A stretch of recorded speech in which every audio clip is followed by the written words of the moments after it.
어려운 고비를 넘기고 기적과 같은 일을 체험하고 앞을 향해 나아가는 형통의 길을 맛보는 사람에게 갑자기 주님이 너 더 이상 앞으로 전진하지 말고 뒤로 빼게야 한다 라고 했을 때 당황하지 않을 사람이 없습니다.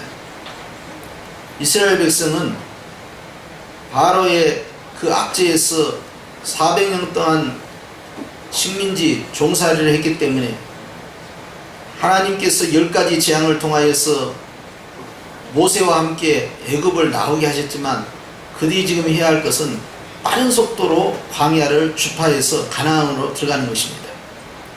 그렇기 때문에 방향을 잡을 때는 최단 거리를 잡아야 돼요. 이리저리 왔다 갔다 시간을 낭비하면 안 되는 거죠. 그리고 광야에는 오래 머무를 수 있는 그런 지형이 아닙니다. 그곳에 산다는 것은 위험천만해요. 왜냐하면 식수가 없잖아요. 두 번째, 가지고 나온 식량이 한계가 있기 때문에 그들이 밀가루 반죽을 해서 급하게 가져 나왔지만 그들이 가지고 있는 재료가 떨어지기 전에 빨리 나가야 됩니다. 그런데 주님께서 갑자기 전진하고 있는 이 대부대 남녀노소에서 200만에서 400명을 헤아리고 그들이 가지고 있는 육축들까지 포함하면 어마어마한 이러한 대이동을 진행하고 있는 이스라엘 향하여서 더 이상 앞으로 가지 말고 돌이켜라. 돌이켜라 이 말은 뒤로 돌아가라 그 말이에요. 하하, 큰일 났습니다. 이스라엘 백성들은 뭣도 모르고 모세가 돌아가라 하니까 뒤로 돌아서 우회해서 엉뚱한 데로 갔네요. 이집트에서 광야를 통과해서 이스라엘 즉 가나안 땅으로 가는 길은요, 바다를 통하지 않고 육로로 해서 가는 길이 얼마든지 있어요. 그것이 직코스입니다. 그런데 갑자기 모세가 백성들을 끌고 홍해 앞에 들어선 거예요. 그리고 떡하니 장막까지 치고 머물러 있는 겁니다. 마치 무언가를 기다리는 것처럼. 그런데 웬걸 갑자기 애굽의 군대가 확 다가오기 시작한 거예요. 그걸 보고는 이스라엘 백성들이 혼비백산한 겁니다. 아이고 이게 무슨 일이야 도대체. 이제는 구원받았다 난리가 났는데 아니 웬걸 이제는 상황이 역전돼서 다 죽게 생겼구나. 그러면서 마음에 심한 두려움이 들어오고 그리고 모세를 향하여 원망하기 시작합니다. 매장지가 없어서 광야로 끌고 왔느냐. 차라리 우리가 여기서 죽느니 바로에게 항복을 해서 애굽에 가서 종살이하고 거기서 사는 것이 훨씬 낫다 하고 아우성 치고 울고불고 난리가 났습니다. 애굽의 군대는 막강한 군대였어요. 그들은 최신식 무기인 전차 600대를 앞에 끌고 왔습니다. 오늘날로 말하면 최신식 탱크 600대가 밀어붙인 거예요. 그리고는 그 외에 모든 전차를 다 동원하고 각 전차를 지휘할 지휘관들, 장교들 할 것 없이 가용한 군사력을 전부 다 동원한 겁니다. 그리고 기병, 마병들을 동원했기 때문에요, 굉장히 빠른 속도로 쳐들어온 거예요. 애굽이 가지고 있는 모든 군사력을 총동원해서 공격해 왔을 때 이스라엘 백성들은 속수무책으로 당할 수밖에 없는 것이죠. 왜 주님이 그러셨을까요? 참 의문이지요. 이스라엘 백성들은 하나님의 계획을 알지 못하고 모세가 왜 그런 주님의 지시를 받아서 위기에 노출시켰는지 전혀 이해하지 못했죠. 근데 우리는 알게 되지요. 만약 이스라엘 백성들이 육로를 통과해서 광야로 집어들었다면 애국 군대가 광야까지 쫓아올 수 있을까요? 없을까요? 단번에 쫓아갑니다. 그러면 광야를 신속하게 통과해서 한두 달 안에 가나안 땅으로 입성했다. 그러면 애굽에 있는 군대가 가나안 땅에 쫓아올 수 있을까요? 없을까요? 순식간에 쫓아옵니다. 어느 곳에 가든지 바로의 군사력은 여전히 살아있어요. 당시의 최강의 막강의 군대입니다. 바로의 장자부터 시작해서 모든 백성의 장자와 모든 짐승의 첫 소태생이 다 죽었기 때문에 두 손발 들고 폐물 다 내주고 그렇게 해서 급히 내쫓다시피 했지만 사람의 마음은 금방 바뀌는 거예요. 며칠 안 가서 바뀐 겁니다. 가만히 생각해 보니까 무임금으로 실컷 수백 년 동안 부려먹었는데 갑자기 이 노동력이 나가게 되니까 누가 이제 이 굳은 일을 노예 생활을 하면서 그 인적 자원을 충당해 주겠냐 하는 거예요. 어디 가서 또 다른 민족을 또 잡아가지고 노예로 삼아야 되는데 언제 그러겠어요.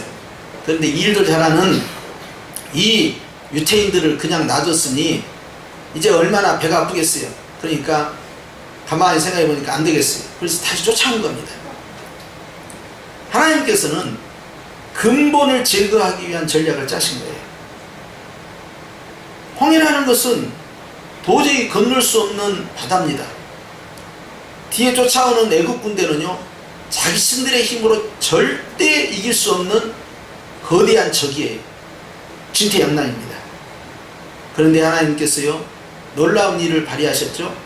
앞서가던 주님의 구름기둥 불기둥이 갑자기 뒤로 가더니 애국 군대가 더 이상 오지 못하도록 딱 막아쓴 거예요. 그러니까 앞으로 전진하지 못하고 그 자리에서 벽에 막혀있는 상태에서 모세가 두 손을 드는 겁니다. 밤에 이 두 손을 들기 시작하는데요, 새벽까지 바람이 치더니 바람이 바다를 가른 거예요. 여러분, 어떤 강한 바람이 몰아와도 바다를 쪼갤 수는 없어요. 바람이 불어서 바다가 쪼개진 것 같지만 바람이 불어서 바다가 쪼개지는 게 아닙니다. 그런데 동풍은 불어왔고, 그리고 저녁부터 시작된 이 기도는 철야 기도를 하면서 새벽에 가서 바다가 쫙 쪼개지는데 밀려나는 것이 아니라 좌우에 벽이 돼서 딱 서 있는 거예요. 그리고 그 밑을 영화처럼 통과해 들어가는 겁니다. 사도 바울은 이것은 바로 세례라고 그랬습니다. 이스라엘 민족이 집단 세례를 받은 겁니다. 유월절을 통한 집단 구원과 홍해를 통한 집단 세례를 받고 구원받은 자의 징표예요. 그리고 신속하게 홍해를 건너갑니다.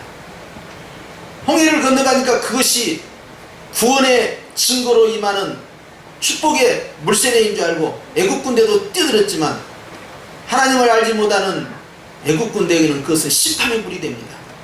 예수 그리스도의 오심이 우리에게는 희망이지만 그리스도를 믿지 않는 자들에게는 주님의 심판이 되는 것과 동일한 이치죠. 그리고는 거기에서 당시 최강의 막강한 군대가 완전히 수장돼서 몰살돼 버리고, 그리고 바로는 본국으로 돌아가서 정권이 바뀌게 됩니다. 그 뒤로부터 이스라엘 백성이 광야에서 40년 동안 방황하고 생활했지만 애국 군대가 한 번이라도 광야에 쳐들어온 적이 있습니까? 없습니다. 가나안 땅에 입성을 해서 여호수아를 비롯하여 많은 사사시대가 걸쳐갔지만 애국 군대가 쳐들어와서 약탈을 하고 노예로 잡아간 예가 있습니까? 없습니다. 아주 주님이 씨를 말려버린 거예요. 군사력이라는 것을 완전히 주님께서 끊어버리고, 그리고 이 바로, 이 파라오라는 그 정권 자체를 주님이 뒤집어 바꾼 겁니다. 그런데 그 사실을 이스라엘 백성들이 모르니까 형통하고 열심히 잘 나가고 있는데 갑자기 돌아가라 하니까, 어이, 왜 왔던 길을 멈추고 돌아가느냐 이 말이에요. 그리고 상황이 더 어려운 지경으로 위험에 노출이 됐으니 정말 모세를 얼마나 죽이고 싶겠어요.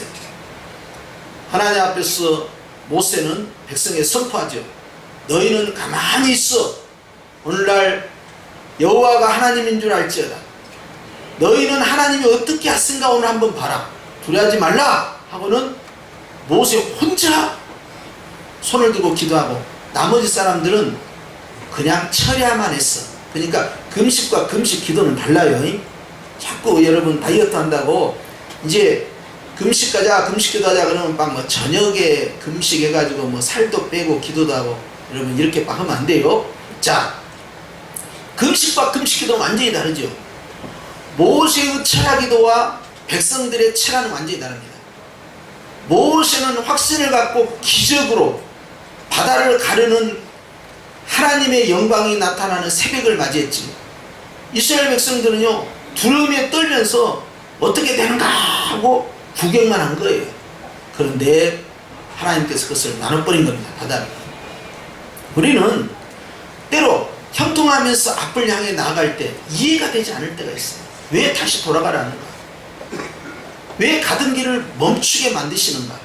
어떨 때는 쉬라 하시고, 어떨 때는 뒤로 다시 유턴해라 하시니, 아니 지금 빨리 가도 부족한데 그 내 생각, 급히 가도 부족한데 내 생각, 지금 이렇게 어물쩡한 상황인데 그것도 내 생각. 주님은 오히려 멈춰 서 있고 장막을 치는 거예요. 나 잡아 먹으시오 하고 치는 거예요. 마치 덫을 놓는 겁니다. 그리고는 뒤로 돌아가라는 거예요. 기다리고 있는 거예요. 위험을, 위기를, 어려운 환경을 왜 그래야 되냐. 하나님의 신묘막측한 계획은 우리가 다 이해하지 못합니다.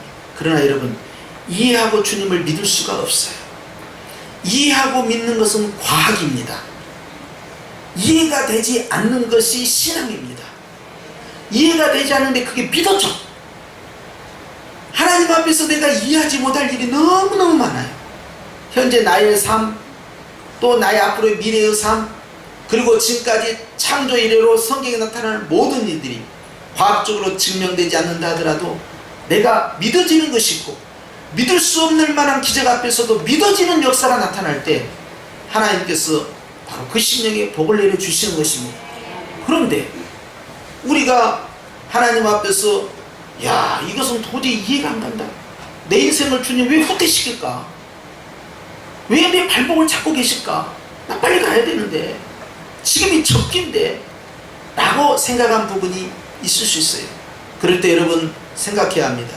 따라서 합시다. 주님은 나보다 나를 더 사랑하신다. 주님은 나보다 내 미래를 더 아끼신다.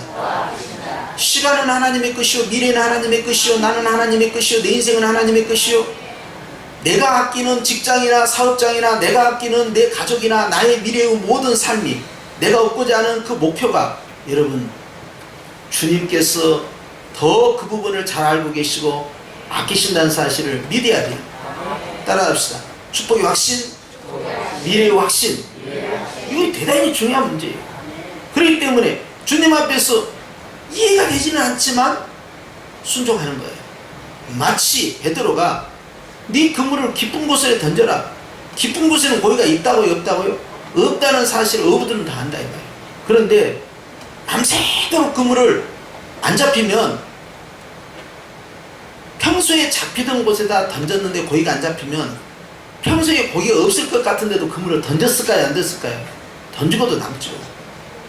그랬는데도 불구하고 밤새도록 그물을 던졌지만 한 마리도 못 잡았어. 한 마리도 못 잡은 것도 기적이야. 그런데 말씀하시오매 내가 순종하오리다 하고 그냥 이해는 안 돼. 근데 던진 거예요.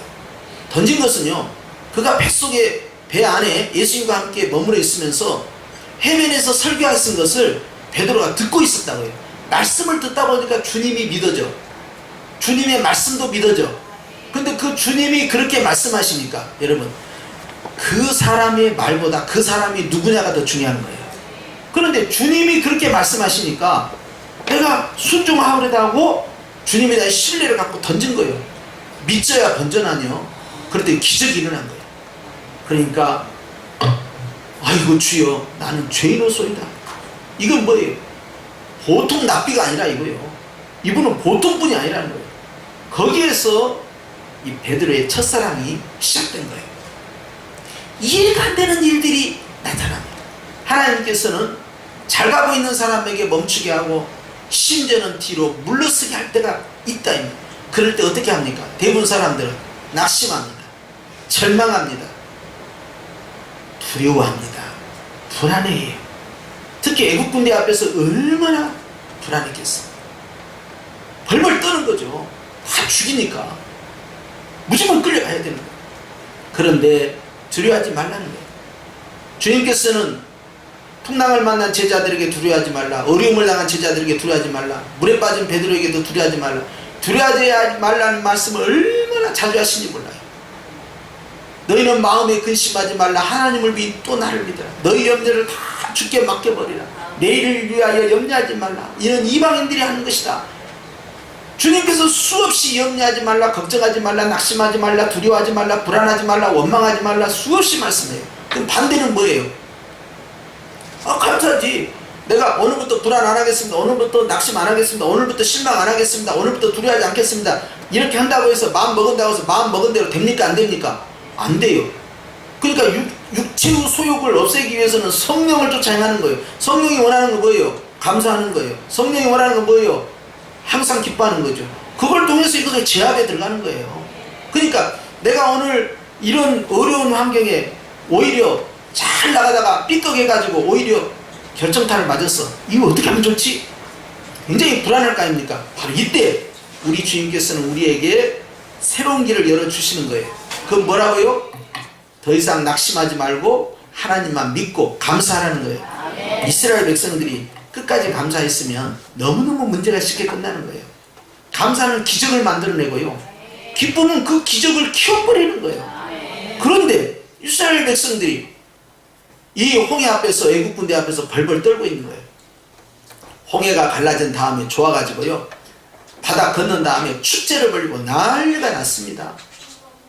여러분, 오늘날 우리에게 있어서 주님께서 무엇을 복을 주시다가 갑자기 멈추게 하시면 어떻게 하시려니까? 심지어는 상황이 더 어려운 방향으로 나를 이끌고 가시면 어떻게 하려니까? 내가 선택한 것이 아니야. 말씀에 순종했는데 어려운 상황이 벌어졌어. 어떻게 하시려니까? 당장 원망이 나오죠. 당장 불평이 나오죠. 당장 낙심이 일어나죠. 그러나 원점으로 돌아간다고 한들 우리는 두려워할 필요가 없습니다. 왜 그런지 아십니까? 주님이 함께 하십니다. 어떤 사람이 그러더라니까요. 파도를 보지 마라, 파도를 일으키는 바람을 보아라. 그래요? 그래서 가만히 듣고 있다가, 바람을 왜 봐? 바람을 주관하시는 하나님을 봐야지.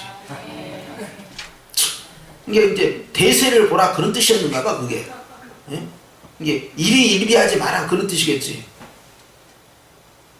우리는요, 노아의 방주를 생각해야 돼요. 노아의 방주의 창문은요, 딱 한 군데 하늘을 향하여 열려 있었어요. 다른 거 보지 말라는 거예요. 물이 가라앉든 가라앉지 않든, 비가 얼마든, 바깥쪽 보지 말라는 거예요. 바깥쪽 보면은요, 베드로도 바깥쪽 보다가 그 풍랑 바라보고요, 마음이요 그냥 쓰러져 버린 거예요. 그러면 바깥에서 아우성치면서 살려달라고 하면서 사람들 다 죽어가고, 막 배가 둥둥둥 떠가고요, 막 몇십 미터, 몇백 미터, 막 1000미터, 2000미터 올라가면 얼마나 무섭겠어요. 그런데 주님은 하늘만 보라는 거예요. 오직 주님만 의지하라는 것이죠. 다른 데 창문을 내지 않습니다. 오늘 우리의 마음 가운데 다른 창문이 있으면 안 돼요. 곁눈질, 이렇게 곁눈질 하다가 망치는, 경주하는 자는 오직 앞을 향해서만 가는 거예요. 주님을 향해 가는 사람은 주님만 보여야 돼요. 그러니까 문제가 커 보이고 환경이 커 보이고 상황이 커 보이면 바로 지는 겁니다. 하나님께서 원하는 것은 이런 작은 데에 마음을 뺏기지 말라는 거예요. 큰 그림을 보라는 거예요. 주님이 원하는 게 뭔가? 아니, 여러분 요셉 아시잖아요. 요셉이 17세에 해와 달과 12별이 자기에게 절하는 걸 보았지 않습니까? 세상에 자기가 얼마나 큰 존재가 된다는 걸 스스로 깨달았어요. 그걸 비전을 마음에 품었습니다. 그런데 웬걸? 주님이 후퇴시켰어요. 어떻게? 형제들에게 미움을 받게 했어요. 세상에 죽을 고비를 경험하게 하다가 나중에 죽지 않으니까 이스마엘 상인들한테 팔아버립니다. 그리고 애굽의 노예로 끌려가요. 애굽에 가서 이 군대 장관인 이 보디발의 집에서 종살이를 합니다. 그런데 요셉이 잘생겼나 봐. 보디발의 아내가 자꾸 유혹을 해. 넘어가지 않으니까 이걸 성추행범으로 걸어가지고 아주 추잡하게 근 거지. 그렇게 해가지고 그 보디발의 집에 감옥이 있는데, 그건 왕에게 대역 죄인들이 들어가는 감옥이에요. 거기다 집어넣어 버린 거예요. 그러니 보디발 입장에서는 얼마나 요셉이 미울 거예요. 내가 믿고 집안일을 다 지한테 맡겨서 총무 역할까지 해서 관리자로 세워놨는데 지가 내 마누라를 거탈하려고 해서 내가 용서할 수 없다.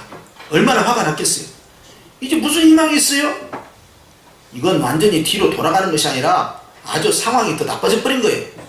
아이고, 이제 여기서 난 내 인생 끝나구나. 그렇게 생각하겠습니까? 안 하겠습니까? 100이면 100 다 그렇게 생각하죠. 난 억울하다, 분하다, 이건 아니다. 풀려날 가망성이 있어요, 없어요? 전혀 없는 거예요. 그런데 하나님께서요, 이 감옥을 통해서 요셉을 애굽의 총리로 세울 계획이 있다는 사실을 그 누가 알았겠습니까? 요셉 자신도 몰랐어요. 어떻게 이방 사람, 객지 사람, 타민족 사람이 애굽에 와서 그냥 관리도 아니에요. 세상에 가장 왕 다음 가는 자리에 그가 앉을 줄 누가 알았겠냐는 거예요. 상상도 못할 일이에요. 다니엘은 안 그랬습니까? 다니엘도 바벨론에 포로로 끌려간 거 아닙니까? 어린 시대 때 끌려가가지고 거기에서 그냥 살다 죽을 수밖에 없는 그러한 상황 아닙니까? 그런데 다니엘이 세상에 애굽의 총리가 될 줄, 이 바벨론의 총리가 될 줄 누가 알았겠어요? 상상도 못할 일. 그가 사자의 굴 속에 던져졌을 때 굶주린 사자니까 당장 와서 잡아먹지만 하나님께서 사자의 입을 막으시고 먹지 못하게 해서 그가 살아난 거 아닙니까? 최악의 상황이 바로 최상의 축복이라는 사실을, 이 역설적 상황을 누가 이해하겠냐고. 그렇기 때문에 우리는 마음에 단단히 먹어야 돼요.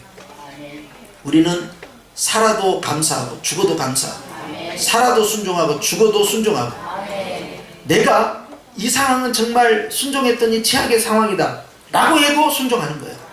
야, 이건 정말 잘못된 선택이다, 이것은 이렇게 가버리면 또 일이 더 꼬여가는데 라고 여러분 낙심한 문제가 아니에요. 여러분, 그것이요 가장 빠르게 문제를 돌파해가는 최첨단의 지름길이었던 사실이에요. 그렇기 때문에 우리는 알아야 합니다. 하나님이 나를 좋은 환경으로 인도하시느냐, 나쁜 환경으로 인도하시느냐, 평탄한 길로 가게 하시느냐, 아니면은 힘든 환경으로 끌고 가시느냐, 이런 건 전혀 중요하지 않아요. 중요한 거 뭡니까? 주님이 나와 함께 하시느냐. 이것이 하나님의 뜻이요, 이것이 하나님께서 나와 함께 하신 증거면 더 이상 우리는 두려워할 필요가 없는 거예요. 그런 것에 대해서 우리의 마음이 뺏기면 안 되는 거예요. 강하고 담대해야 돼요. 때로는 주님은요, 나보다 나를 사랑하신 하나님께서요, 상상도 못할 기적을 통하여서 더 빠르게 하나님께 영광을 돌리며 문제가 더 신속하게 해결되며 주님 앞에 간증거리로 삼기 위해서 나를 훈련시키는 놀라운 비밀을 우리 각자의 인생 가운데 가지고 있다는 사실도 기억해야 돼요. 그러니까 일반적인 상황을 생각하면 안 됩니다. 하나님은 일반적 상황을 뛰어넘는 놀라운 일들을 곳곳에 숨겨놨어요. 그런데 거기에 빠지면 함정인 것 같고, 거기에 빠지면 다시는 회복이 안 될 것 같고, 거기에 빠지면 완전히 인생이 끝장나고 가정이 끝장날 것 같지만 그것이 바로 축복의 그 통로였다는 사실이에요. 할렐루야. 예수님 믿는 성도들에게 있어서 죽음은 절망의 시작이 아니라 희망의 시작이에요. 예수님 믿는 사람들에게는 이 땅에 살다가 죽는 것이요, 새로운 하나님의 영생복락의 축복을 향한 통로라는 사실을 알고 있기 때문에 죽음 앞에서 성경은 뭐라고 표현하십니까? 자고 있다 그런 거예요. 구원의 확신이요, 천국의 확신이요, 미래에 대한 확신이요. 이 확신이 있는 사람은요, 절망을 절망으로 보지 않습니다. 그렇기 때문에 주님께서는요, 성도들이 장례식 때 너무 슬퍼하지 말라는 거예요. 슬퍼하지 아니할 수는 없으나 너무 지나치게 슬퍼할 필요 없다는 거예요. 왜? 우리에게는 뭐가 있으니까? 희망이 시작되고 있습니다. 그래서 스테반도 돌멩이 맞아서 그가 아픔 가운데 고통 가운데 죽었지만 성경에서는 그가 잠들었다라고 표현되어 있어요. 잠들었으면 다시 깨어나는 것입니다. 그는 죽었으나 살아있는 자예요. 하나님은 산자의 하나님인 것입니다. 그렇기 때문에 주님께서 오늘도 우리에게 여러가지 상황 가운데서 어려움을 당하고 있는 가정을 향하여, 개인을 향하여, 성도를 향하여, 한국교회를 향하여, 우리 대한민국을 향하여, 이 땅의 삶을 향하여 주님께서 말씀하시는 거예요. 돌아가는 것을 두려워하지도 말고, 돌아갔다고 해서도 두려워하지 말고 하나님만 바라보라는 거예요. 우리는 반드시 이기게 돼 있어요. 왜 그런지 아십니까? 이 승리의 DNA가 이미 들어왔는데, 예수님께서 절대 절망, 도저히 인간이 넘을 수 없는 절대 한계치인 죽음을 부활로서 극복을 하셨고 그것을 집어삼켰기 때문에 여러분, 그 승리의 DNA가 우리에게 그대로 존재하는 거예요. 주님이 우리 안에 있고 우리가 주님 안에 있기 때문에 우리는 반드시 승리하게 돼 있어요.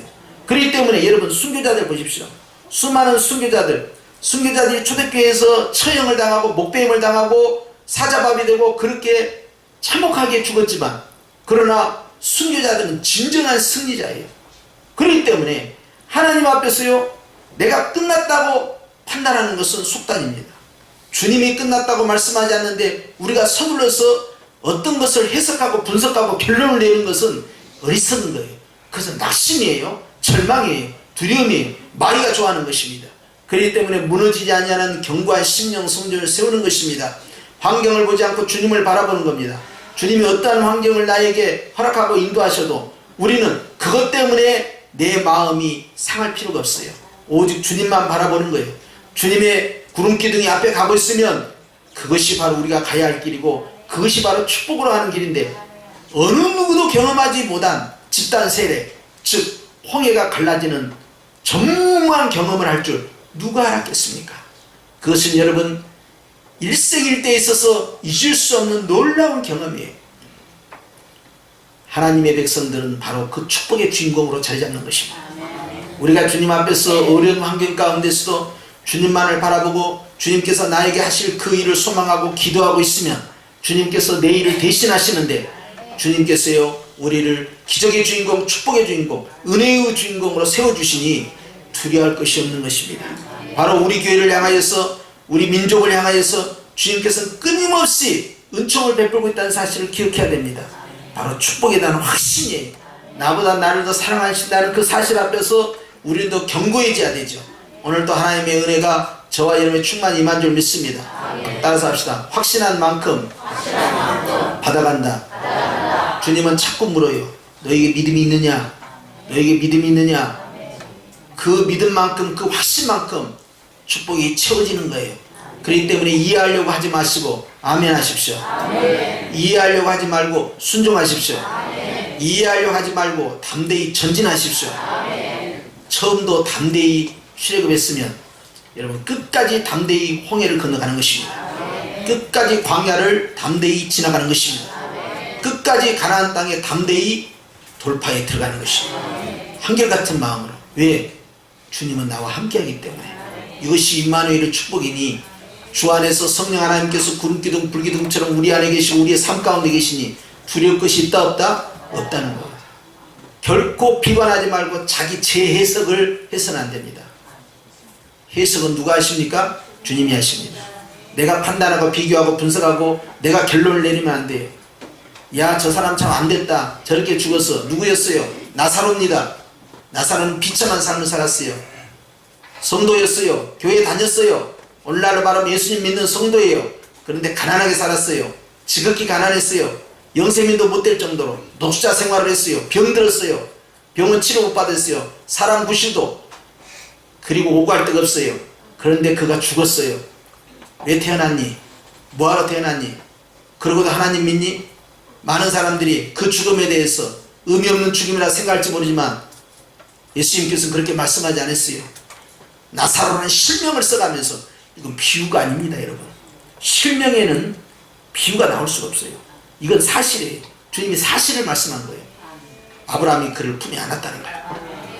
할렐루야. 누가 그의 인생을 잘 살았네 못 살았네, 의미 있네 의미 없네, 사회적 공헌을 했네 공헌을 못했네, 저러려고 어머니 뱃속에서 태어나서 미역국 먹었다냐, 그런 말을 누가 비교, 판단, 분석, 결론을, 재해석을 누가 감히 하느냐 이 말이에요. 주님이 하고 계시는데. 나의 인생의 의미를 다른 사람이 결정해 준 게 아닙니다. 다른 사람과의 비교를 통해서 얻어진 게 아니에요.